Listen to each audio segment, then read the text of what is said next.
Halo semuanya, selamat datang kembali di channel Mami Tarigan and Family. Di video kali ini aku istirahat dulu ya ngomongin saham. Kali ini aku cuma mau cerita tentang tantangan menabung yang akan aku lakukan selama 4 bulan, yaitu dari bulan September hingga Desember untuk mengumpulkan 20 juta rupiah. Nanti uangnya mau dipakai untuk mudik ke Indonesia di bulan Desember, karena kami udah hampir 2 tahun nggak pulang ke Indonesia gara-gara corona.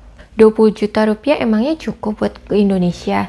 Sebenarnya tergantung jumlah orangnya sih. Kebetulan kami sekeluarga ada 3 orang dan anak kami umurnya udah lebih dari 2 tahun, jadi harus udah bayar tiket seperti orang dewasa. Biasanya untuk mudik ke kampung halaman kami di Sumatera Utara, kami harus mengeluarkan sekitar 700 euro atau sekitar 10 juta rupiah per orang. Jadi kalau untuk 3 orang ya berarti sekitar 30 juta rupiah. Jadi uang 20 juta yang mau aku tabung itu nggak bakalan cukup buat tiket kami mudik ke Indonesia. Biar aja ntar si Pak Suami yang mikirin tentang tiket itu. Uang 20 juta yang mau aku tabung ini adalah untuk biaya karantina di Indonesia. Berdasarkan aturan yang ada saat ini, warga negara Indonesia ataupun warga negara asing yang datang ke Indonesia dari luar negeri harus menjalani karantina selama 8 hari 7 malam. Nggak tahu sih aturannya bakalan berubah atau enggak nanti di bulan Desember, tapi ya untuk sekarang ini kami mengikuti aturan ini sebagai acuan untuk membuat perencanaan. Untuk warga negara Indonesia, pilihan karantinanya bisa di Wisma Atlet ataupun di hotel. Kalau di Wisma Atlet gratis alias nggak perlu bayar, tapi kalau di hotel harus bayar sendiri. Saya dan suami memutuskan untuk karantina di hotel supaya bisa dapat wifi, karena nanti suami akan kerja dari Indonesia selama beberapa hari. Kalau di Wisma Atlet, sepengetahuan kami nggak ada wifi-nya. Nah, tiap hotel itu harganya berbeda-beda untuk paket karantina atau biasa disebut repatriasi. Ini beberapa contohnya. Ada yang mulai dari 7,4 juta buat 1 orang. Dan setiap penambahan 1 orang tambah 3,6 juta. Jadi buat kami bertiga berarti 7,4 juta ditambah 2 orang dikali 3,6 juta. Jadi totalnya 14,6 juta. Ini udah termasuk biaya kamar selama 8 hari 7 malam, makan 3 kali setiap hari, kemudian juga laundry pakaian 5 potong setiap hari, dan juga tes PCR 2 kali, dan juga biaya penjemputan dari bandara. Di hotel lain ini harganya mulai dari 11,5 juta untuk 2 orang. Jadi kalau untuk bertiga mungkin bakalan kena 15 jutaan juga. Supaya aman, siapa tahu nanti ada kenaikan harga di bulan Desember, maka target jumlah uang yang harus aku kumpulin untuk paket karantina nanti adalah sebesar 20 juta rupiah. Kalau aku kerja di sini mungkin gaji sebulan bisa cukup untuk ngumpulin 20 juta ya. Tapi kan aku ibu rumah tangga, jadi butuh waktu lebih dari 1 bulan untuk ngumpulin 20 juta. Dan aku nggak mau ambil uang dari tabunganku. Jadi aku mau bikin tabungan yang baru khusus untuk dana karantina ini. Salah satu cara untuk aku mengumpulkan 20 juta dalam 4 bulan adalah dengan menyisihkan sebagian dari uang bulanan yang dikasih Pak Suami setiap bulannya. Target 20 juta rupiah itu kira-kira sama dengan 1.200 euro. Aku bakalan nabung 200 euro setiap bulannya dari uang bulananku. Jadi di bankku di Jerman ini aku bisa bikin 3 sub account di dalam account bankku.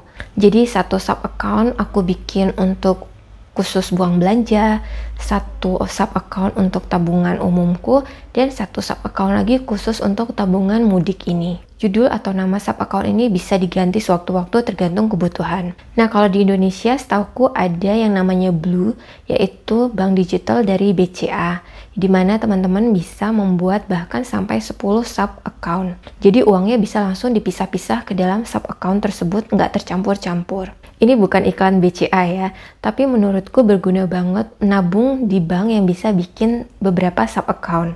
Jadi teman-teman bisa langsung pisahkan uang berdasarkan tujuannya dan nggak perlu buka rekening tambahan. Apalagi kalau bank yang ada biaya adminnya kan, masa tiap kali kita buka rekening tambahan mesti tambah lagi biaya admin setiap bulannya, kan sayang banget. Kalau pakai bank model seperti ini nggak perlu bikin rekening baru, jadi nggak perlu keluar biaya tambahan untuk biaya admin. Karena aku nabung 200 euro setiap bulannya dari bulan September, berarti nanti di bulan Desember akan terkumpul 200 dikali 4 sama dengan 800 euro. Tadi kan targetnya 1.200 euro, berarti masih kurang 400 euro lagi nih. Aku juga bikin tabungan receh atau koin khusus dari uang kembalian kalau habis belanja. karena di sini aku juga tetap pakai uang tunai, nggak selalu bayar pakai kartu. Mungkin nggak banyak sih nanti terkumpulnya dari tabungan koin ini. Jadi untuk menutupi kekurangannya berapapun itu, nanti aku akan ambil dari keuntungan investasi sahamku. Sebenarnya sekarang juga aku udah ada keuntungan dari investasi saham yang belum direalisasikan. Artinya harga beberapa sahamku udah lebih tinggi daripada ketika harga aku beli, tapi sahamnya belum aku jual.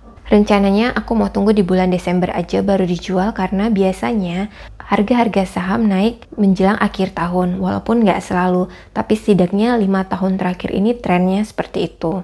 Baik di bursa saham Indonesia maupun di bursa saham Amerika Serikat. Jadi aku baru akan jual sebagian sahamku di bulan Desember aja supaya memaksimalkan keuntungan yang diperoleh.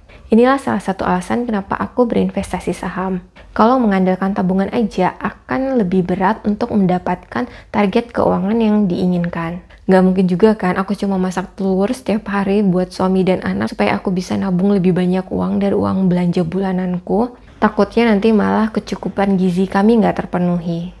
Dengan berinvestasi saham, aku bisa jual sebagian sahamku untuk mendapatkan keuntungan, kemudian keuntungan yang dipakai untuk dana karantina ini, dan modal investasi awalnya aku gunakan kembali untuk berinvestasi saham. Jadi sebagai ibu rumah tangga juga bisa membantu sedikit kebutuhan keuangan keluarga.